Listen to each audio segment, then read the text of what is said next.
The Kentucky Wildcats did not have the season that they wanted to a year ago, but this year brings hope in Lexington as Mark Stoops has the most talented, most complete offense that he has had going into the 2023 in Kentucky. A lot for Kentucky to be excited about. You know they're always going to play good defense, but there are three critical moments that we here at Southeastern 14 think that are going to determine just how successful this season is for Kentucky.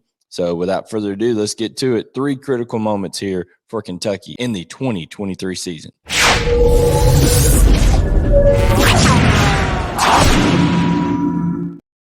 Hello, everyone. I'm Blayne Gilmer. Welcome to Southeastern 14, breaking down all things SEC football related. Chris Lee, Blake Lovell also joined me on this channel talking about SEC football. They also do baseball, basketball. Kentucky still in things on the road to Omaha as I record this. So a lot going on, and I know all Kentucky fans love their basketball as well. Chris Lee will have you covered on that as well as Blake Lovell. So the Kentucky football season, though, is what we are here to discuss, specifically three critical moments of the schedule. We're doing full schedule previews going game by game. We're going to be doing game predictions, but this is just talking about, okay, what are the moments that could separate a great season, perhaps a historic season for Kentucky from just a normal season. They went 7-6 a year ago, a couple of times under Mark Stoops, have hit that 10-win mark, but what can take you past that? I think Kentucky's going to open up this season with 4 wins. That's just my personal opinion. We'll have more on that as a channel and as a group here, but there's no reason they shouldn't be favored in all those games, shouldn't win all those games. But I'm going to circle that September 30th game. I'm going into this saying I believe Kentucky is by far and away the better team, the more complete team, the more deep team, the more physical team than the Florida Gators. And they get Florida at Kroger Field. Now, the last time Kentucky played Florida was in 2021 at home. Of course, they beat them last year at the Swamp, but they played Florida at home in 2021 and beat them 20-13, which ended a long streak of really close victories for Florida at Kroger Field. Okay, there's some bad juju there sometimes when Florida comes to Kroger Field and plays Kentucky. Hopefully that 2021 victory for Kentucky for their sake ended all that. You've got a new quarterback in Devin Leary, a tremendous wide receiver core in Dane Key, Tavion Robinson, and Barrion Brown. Of course, Ray Davis comes in there. All the pieces are there to have an explosive offense and to be able to stymie a Florida offense that is not going to be very productive, in my opinion. The defense for Kentucky should have a lot of success, but you can't overlook that one. If you're 4-0, you can't look past the Florida Gators. And who would have thought we'd ever said that? This just tells you where things are in the SEC and how the momentum has swung. You can't look past Florida for the road trip to Georgia the next week. That one is what it is. Nobody's going to expect you to beat Georgia. So don't look too far ahead. If Kentucky can go into that Georgia game 5-0, all the momentum in the world, okay, they can have the ultimate, it's us against the world mentality. Nobody believes we can go into Athens and win.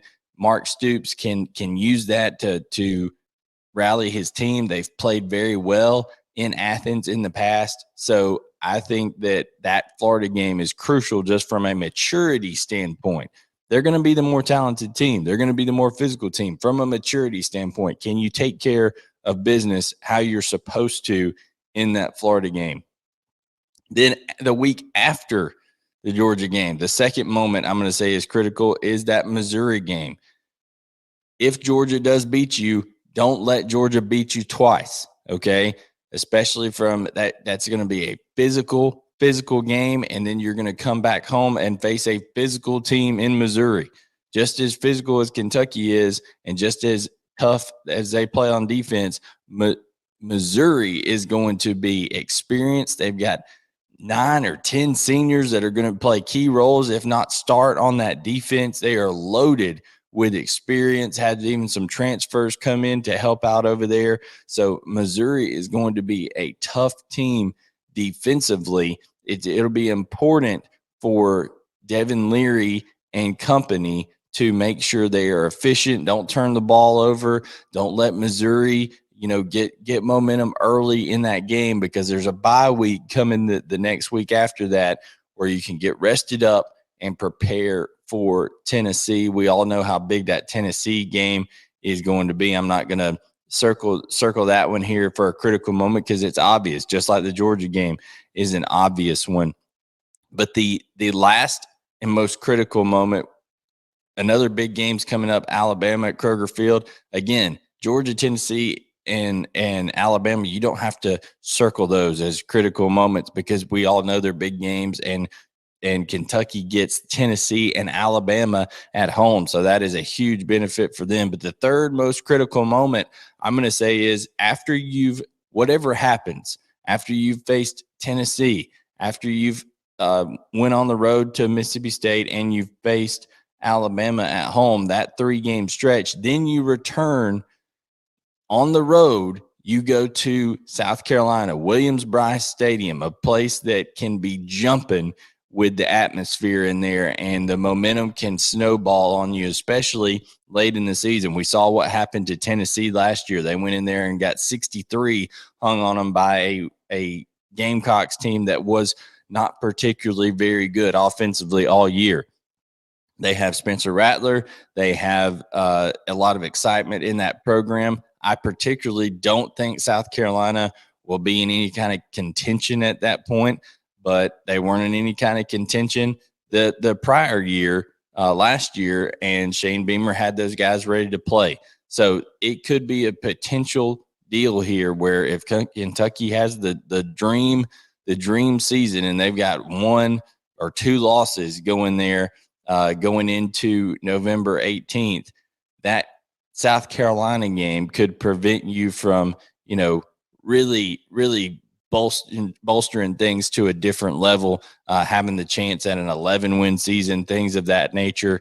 Or heck, let's say they shock the world and beat, 2 of those 3 teams in Georgia, Tennessee, and Alabama. If Kentucky wins 2 of those 3 games, you're talking about a potential 1-loss team going into November 18th against South Carolina. I think Kentucky's that good. They have the opportunity to be a 1 or 2-loss team at that time. Can they take care of business on the road in the SEC? Never easy to do. I would say that at South Carolina is a critical moment, and you never know. Does one of the teams, if it's Georgia, that's ahead of them, do they stub their toe? Which game did Kentucky win? Which ones did they lose to be that 1-loss team going into November 18th? But I think the Florida game before Georgia, the Missouri game after Georgia, because that Georgia effect. Listen, they're back-to-back national champions. There's going to be a physical game. It's at Sanford Stadium.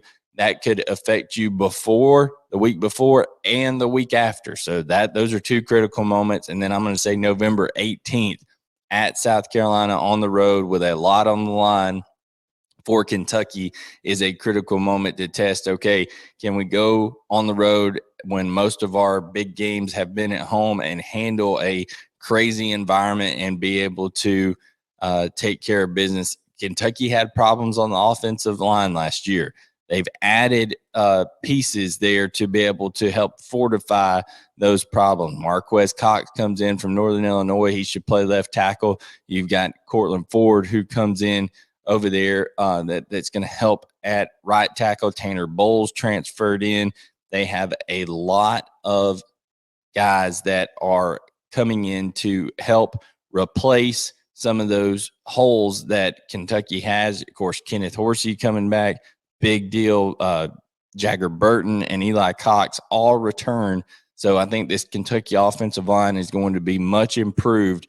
Of course, Liam Coen is back to help run that offense, and he's got plenty of weapons to do it. I think there's so much to be excited about for the Kentucky Wildcats in the 2023 season. But gotta take care of the games that you're definitely supposed to win, like that Florida game. Got to make sure you don't let a potential loss in the Georgia game affect you the next week against Missouri? That's moment number 2.